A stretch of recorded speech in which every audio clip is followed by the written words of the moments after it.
So pretty much every day I walk in the woods with Sparrow and Fiver.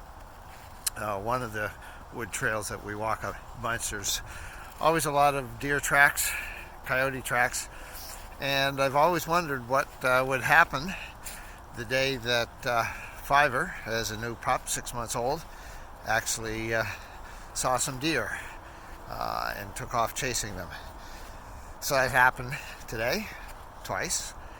And it got me reflecting on some of the stuff I've been wandering with the last 2 or 3 days. I've been thinking a lot about hope and fear and the contrast of those, and how fear keeps us boxed in or tethered close to the shore. In Fiver's case, fear could keep him on leash all the time.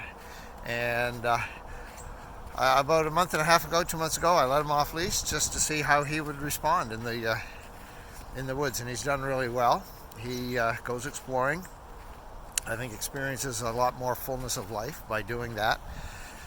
But like I said, I always in the back of my mind wondered what would happen the day that he actually saw some deer rather than just deer tracks and gave chase. It happened a few years ago with Sparrow, and Sparrow listened to my voice and came up short of chasing the deer and came back. Fiver, however, today first took chasing after 4 deer.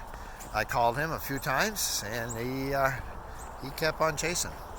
So Sparrow and I, well, Sparrow started chasing at first, but then he turned around. So Sparrow and I simply got back on the trail and headed back the way that we came. Called Fiver a couple times, and then after about 5 minutes of chasing the deer, he found his way back to us. Same thing repeated itself about 15 minutes later. He saw a buck and took off after a buck. And then about 5 minutes later, came down the trail and met us. Grinning, if dogs could grin, he was grinning from ear to ear and saying that was so much fun and so exciting. And what I loved was how I had to trust. If I'm going to hope and give him the freedom to explore life to the fullest, then I'm also going to have to trust that he will find his way back to me, and he'll find his way back home those times that he goes wandering off or gets a little bit lost. And so I trusted today rather than be consumed by fear, and it worked out. So good lesson for me. Now, of course, it worked because he came back. But I want to live with hope and trust more than with fear.